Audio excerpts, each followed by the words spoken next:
Información y queremos saludar esta mañana a Iván Lima, ministro de Justicia. Ministro, bienvenido, buenos días y gracias por acompañarnos.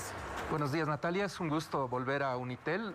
La última vez que vine estaba como analista, ahora como ministro y siempre muy bien acogido en Unitel. Les agradezco por el tiempo. A usted, ministro, muchas gracias. ¿Cuáles son las razones por las que el proyecto de reforma judicial que incluye un cambio en la Constitución Política del Estado todavía no avanza?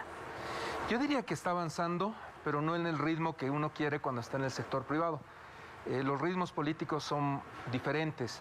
Ha habido una crisis muy fuerte con el tema de la pandemia y había necesidad de trabajar en ello.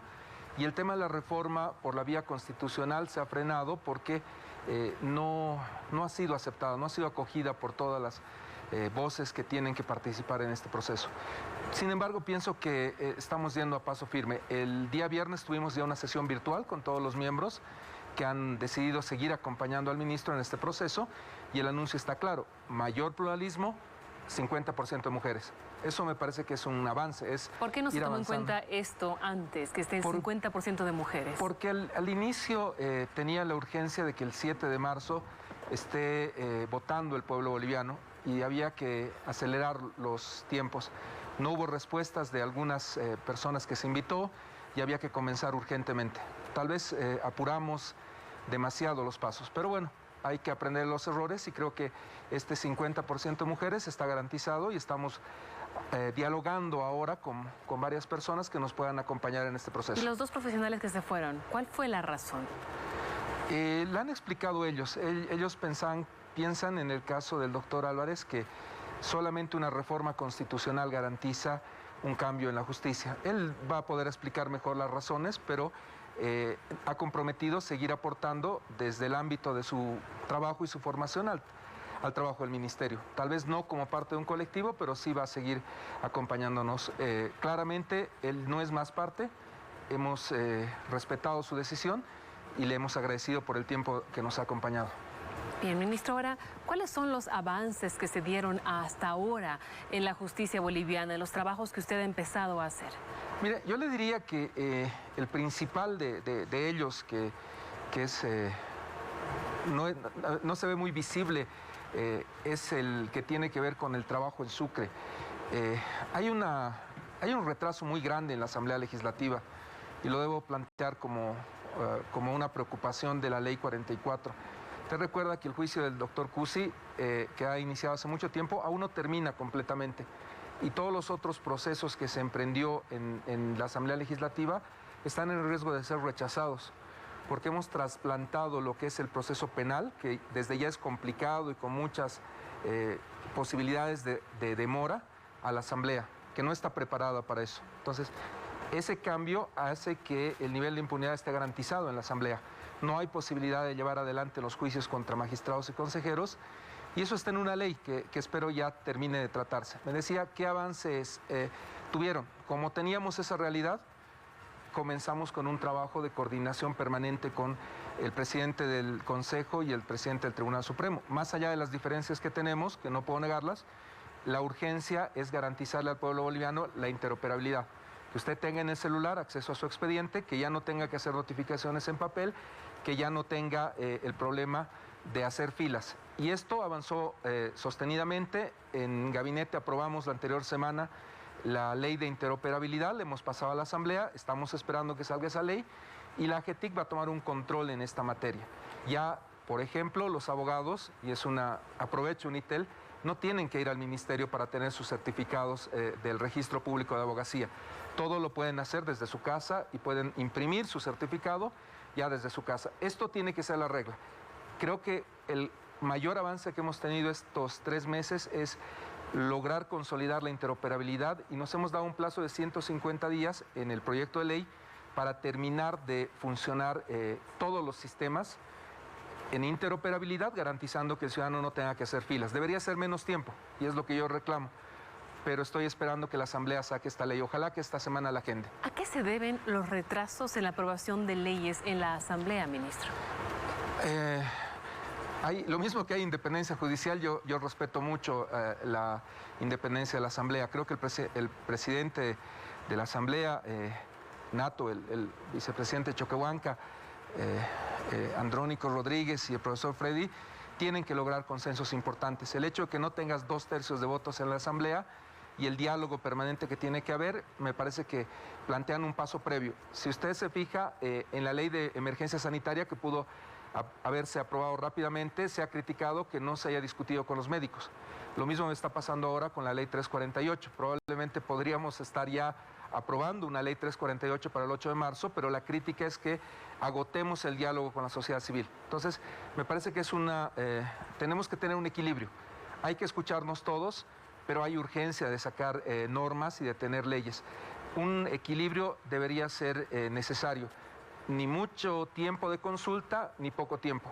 Creo que nos está faltando ese equilibrio. Deberíamos ya fijar como sociedad plazos para esta consulta, porque tener consultas de meses lo que hace es retrasar procesos que son urgentes para el pueblo boliviano. Precisamente, hablando de la ley 348, ministro, usted llevó adelante una consulta para mejorar el alcance de esta norma. ¿Cuáles son las principales demandas que han surgido desde la sociedad civil y también de las instituciones públicas? Mire, son más de 1000 propuestas que se recogen. Se inicia el proceso el 25 de noviembre con un decreto que genera esta posibilidad de diálogo. Hay 1000 propuestas y hay una serie de lineamientos que se han construido. El más sensible que se ha presentado es un debate sobre una palabra, conciliación. El recuerdo que tiene la gente es la conciliación antes de la ley 348 y se ha, no le voy a decir tergiversado porque no es correcto, se ha planteado mal de mi parte el concepto. Yo creo que el derecho de las víctimas está siempre por encima de cualquier cosa, pero jamás el Estado puede abandonar a la víctima. Y se ha confundido ese debate como un retroceso. No hay el retroceso. Lo que hay que lograr es que la justicia mejore y la víctima sea protegida. No le estamos diciendo a la víctima, el Estado no te protege, arréglate con la persona que te ha agredido. Eso no es lo que el ministro quiso decir. Lo que yo afirmé en un programa de televisión es que necesitamos escucharnos todos. Y hay dentro de las posiciones de las 1000 propuestas, algunas que plantean la posibilidad de que la víctima recupere su palabra y sea la única palabra escuchada, que ella decida por qué vía quiere ir. Pero no puede significar eso, ese reconocimiento de ese concepto, un retroceso. No hay conciliación con el que comete un feminicidio, por ningún motivo y jamás. Nunca se planteó eso. Tampoco cuando son delitos graves.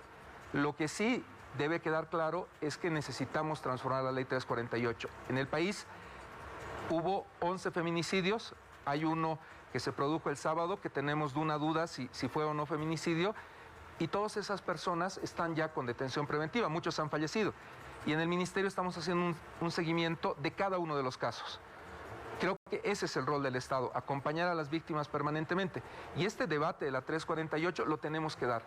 Lo que no puede pasar es que no dialoguemos, no hablemos y no escuchemos a todos. Sí debe quedar claro que cuando hablo, y ahí por eso le decía este rol de ministro y antes opinando, hablo en nombre del Estado.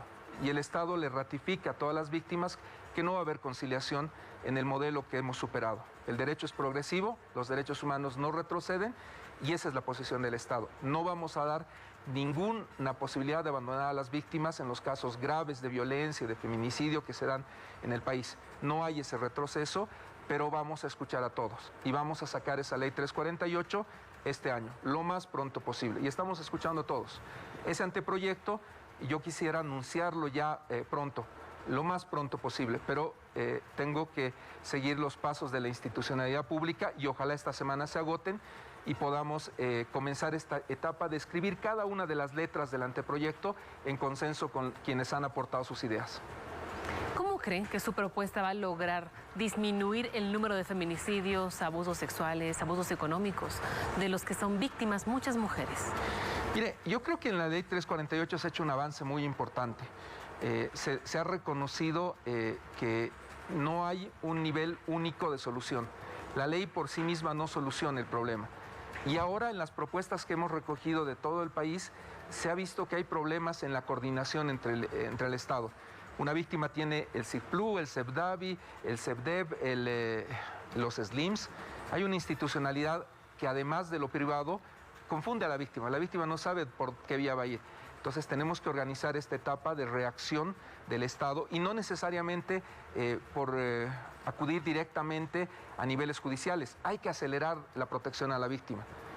Creo que una gran idea que hay entre las propuestas es no ir directamente al juez, sino primero proteger a la víctima en el nivel más cercano, porque hay 200 municipios que no tienen juez.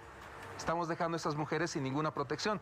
Alguien tiene que reaccionar rápida e inmediatamente. Ese es un tema que podría bajar los índices de violencia. El segundo, el que le planteaba, el Ministerio de Justicia a través del SEMUT tiene que hacer seguimiento a todos los casos, a esos 11 casos que tenemos en el año, y tiene que ser un seguimiento que implique que incluso el ministro tenga que ir a las audiencias si hace falta para que no ocurra ninguna arbitrariedad. No podemos dejar desprotegidas a esas 11 familias y tenemos que dar una señal muy clara. El Estado se preocupa, el Estado va a hacer seguimiento y va a estar sobre esos casos permanentemente.